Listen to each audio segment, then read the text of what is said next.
99 రోజుల ప్రజాపాలన ప్రగతి ప్రణాళికలో భాగంగా మంగపేట మండలం మల్లూరు గ్రామంలో నిర్వహించిన ప్రత్యేక ప్రజా దర్బార్ కార్యక్రమంలో మంత్రి సీతక్క జిల్లా కలెక్టర్ దివాకర్ టీఎస్ తో కలిసి ప్రజల నుంచి దరఖాస్తులు స్వీకరించారు.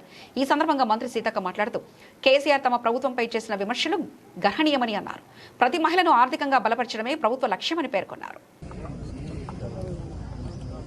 కేసీఆర్ గారు నిన్న మాట్లాడుతూ రైతు భరోసా గురించి కానీ, రైతు రుణమాఫీ, బస్ ఫ్రీ, వీటన్నిటి మీద వ్యంగ్యాస్త్రాలతో పాటు వాళ్ళు ఏదో తెలంగాణను బంగారుమయం చేశారు, మేమేదో బాధలు చేసినట్టుగా మరి మాట్లాడడం హాస్యాస్పదంగా ఉంది. వాళ్ళ ప్రభుత్వంలో కూడా సకాలంలో రైతు భరోసా ఇవ్వక మరి మంత్ ఎండింగ్లో మే నెలలో కూడా ఇచ్చినటువంటి సందర్భాలు చాలా ఉన్నాయి. అదేవిధంగా వాళ్ళు చేసినటువంటి అప్పులు మేము మొదటి నుంచి చెప్తున్నాం, చేసినటువంటి అప్పులకు వడ్డీలు కట్టడానికే ఈరోజు ఉన్నంత ఇన్కమ్ అంతా కూడా అటుపోతుంది.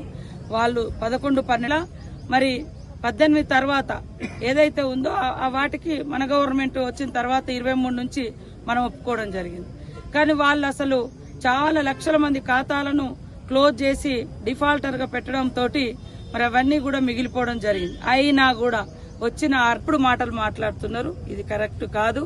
ఒక ఏజ్డ్ పర్సన్, ఒక 10 సంవత్సరాలు ముఖ్యమంత్రిగా చేసినటువంటి వ్యక్తి మహిళల్ని కించపరిచే రకంగా మాట్లాడి ఆ యొక్క స్కీమును తప్పించే కుట్ర చేయడం అంటే వీళ్ళు బస్సు ఫ్రీ బస్